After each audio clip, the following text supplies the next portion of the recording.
Today, Shannon Briggs is a social media sensation, having inspired millions with his electrifying catchphrase.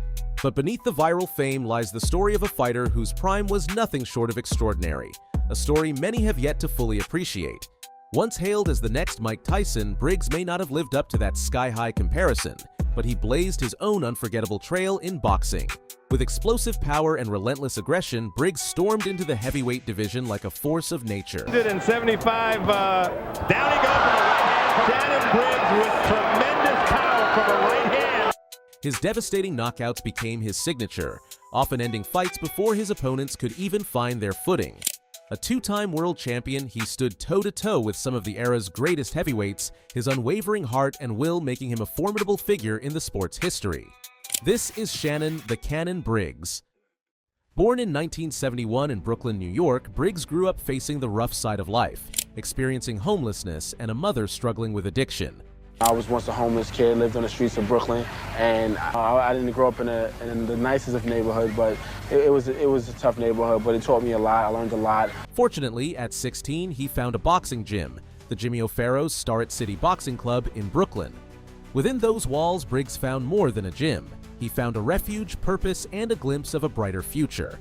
And I just knew that I wanted something better for my life, and I wanted to become something. So boxing at first was a thing to get me off the streets, actually. A place to go to hang out was the gym, and I later on made money for it. You know, the guys in the gym would pay me to spar with their fighters because I was just a drifter. Inspired by his idol Mike Tyson, Briggs vowed to give it his all in boxing, seeking to evoke the same terror Tyson did in the ring.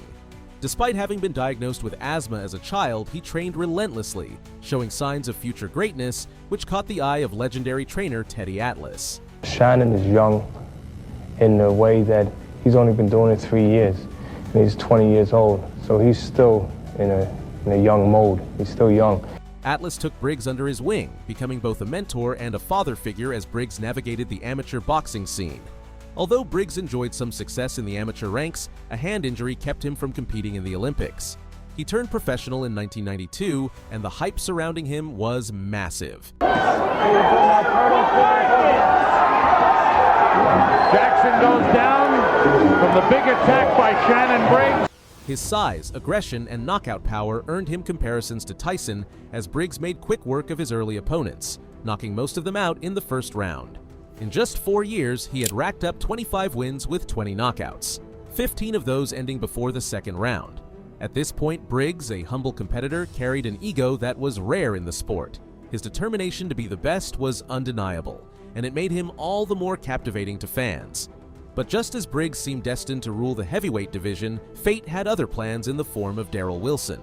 In March 1996, Briggs stepped into the ring against Wilson, who had a record of 17-0 with 10 knockouts.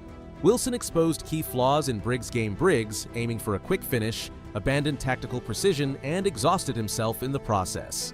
What followed was a harsh lesson. And that's a big target for Wilson, and he floors Shannon Briggs. The fight was over before it had even started. After that loss, the world that once embraced Briggs began to turn its back on him. Even his trusted mentor, Teddy Atlas, the man who had been in his corner from the beginning, decided to part ways.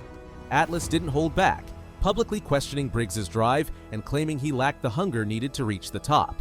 With his momentum shattered, Briggs found himself back at square one. But Briggs, ever resilient, wasn't ready to fade into the background. After a string of victories, he found himself standing across from one of the most dangerous veterans in the sport, George Foreman. Foreman, defending his lineal heavyweight title, had defied time with a stunning comeback after his fall from grace. A living legend, his once ferocious power remained capable of dismantling opponents half his age. With a record of 29-1, including 24 knockouts, Briggs was no stranger to knockout power himself, and he knew this was his moment, the chance to face a heavyweight icon and fight for the title that could catapult him back to the top. Foreman spent much of the fight as the aggressor, pressing the action while Briggs, often on the back foot, found himself retreating. Landing more punches, Foreman controlled the pace and dictated the fight. Only 21 punches. Here's a hard right hand across the top by Foreman, and he taught you well. That was the hardest punch of the fight for George. By the end of the 9th round, Foreman seemed comfortably in the lead, with Briggs struggling to keep up. But in the 10th, the relentless Foreman started to slow down, and Briggs saw his chance, picking up the pace and pushing forward. Foreman trying for the knockout with that hard right hand over the top, but it was short. Oh, that was a good body shot by Shannon. Both fighters, now visibly drained, continue to exchange brutal blows, each unwilling to give an inch. In a final, desperate push in the 12th, they threw everything they had left into the fight, but neither could land the decisive blow. The fight went to the judges. Briggs stood victorious, having claimed the greatest win of his career. Majority decision and new linear heavyweight champion of the world, Shannon Briggs. However, many who witnessed the fight felt it was nothing short of daylight robbery, believing Foreman deserved the win. Though the controversy surrounding the manner of his victory couldn't be ignored, Briggs's triumph still stood. It propelled him back into the spotlight, and soon he found himself in the title picture once again, this time facing Lennox Lewis for the WBC belt. Lewis had just defended his title in dominant fashion, destroying Andrew Golota in the first round and solidifying his reputation as one of the most formidable heavyweights of his era. The stakes were high, and Briggs knew this was a big opportunity chance to prove he truly belonged among the elite. On Saturday, March 28, 1998, both fighters stepped into the ring at the Boardwalk Convention Center in Atlantic City. It was all Briggs in the first round as he caught Lewis with a heavy hand that had him wobbly on his feet and launched assaults one after another. And there Briggs almost knocks the champion down. With his confidence riding high, Briggs stood toe-to-toe with Lewis in the second round. However, he was unable to do any significant damage. In the third round, Lewis began to grow into the fight, shedding his cautious approach and turning the tables. The signs of danger came for Briggs in the fourth round. Looking to have completely run out of gas, Briggs was knocked down not once but twice. Comes back with his own left hook and another right hand. Briggs survived the round, but the writing was on the wall. In New York tonight, you can be proud. You know, this guy's shown, hey, I'm just not a... So he slipped down that time. And that's all. After his loss to Lewis, Briggs found himself back at the bottom, battling his way through a sea of low-ranked opponents. For the next 7 years, he clawed his way to 17 knockout victories, with only 2 losses and a draw. His persistence and victories eventually earned him another shot at the title. On November 4, 2006, Briggs faced Sergey Liakovich for the WBO heavyweight title. After 11 lackluster rounds, Briggs found himself trailing on all 3 judges' scorecards. But in the final round, he unleashed a dramatic comeback. Briggs pressed forward, knocking Liakovich down and trapping him on the ropes. With a crushing knockout, he sent Liakovich out of the ring. Big right hand by Briggs. Looking to follow it up with a left. The right, down goes Liakovich. The referee stopped the fight, crowning Briggs as the new WBO champion. Briggs had reclaimed a title and stood at the top once more, but in what felt like the blink of an eye, he was back to being just another contender in the heavyweight division, losing to Sultan Ibragimov in his first title defense. He announced his retirement immediately after the bout. It would be 2 years before he returned to the ring. Things took a turn for the worse once again, when Briggs was handed a 90-day suspension due to a banned substance in his system. But he wasn't down for long. Upon his return, he made an explosive comeback with 3 brutal first-round knockouts, hungry for a shot at the big leagues once again. That opportunity came in the form of Vitaly Klitschko, the towering force dominating the heavyweight division alongside his brother Vladimir. These brothers left no room for challengers.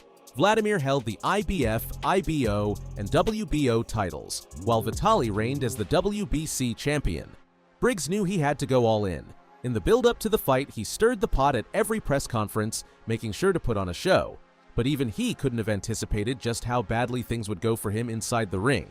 After a cautious first round, Klitschko started to assert his dominance. Briggs went on the defensive and looked less of a threat as the fight went on. From the 5th round, it started to look headed for a Klitschko knockout victory. Klitschko showed no mercy. However, Briggs managed to hang on. Yet, the one-sided brutal beatdown was evident for all to see.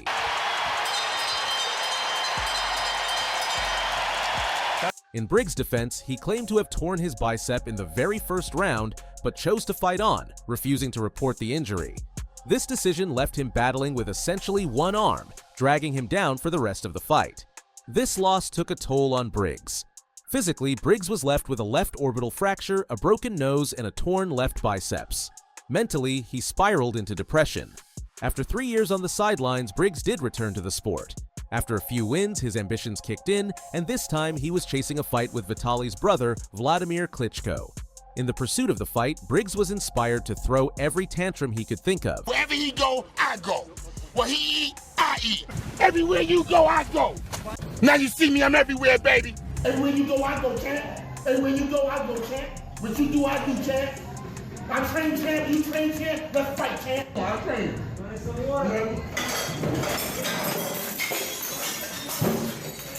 However, despite all his theatrics, a fight with the younger Klitschko brother did not happen. A few other fight talks were rumored, including David Haye and Deontay Wilder, but none happened. However, Briggs found a new source of limelight as his catchphrase, "Let's go champ," became a positive one for the world. Let's go, champ! Briggs finished his career with an impressive 60 wins, 53 of them by knockout. While Briggs was not notorious for being the best in the heavyweight division, he carved his own legacy. He showed heart and courage to challenge the greatest battles and even had his moments of triumph.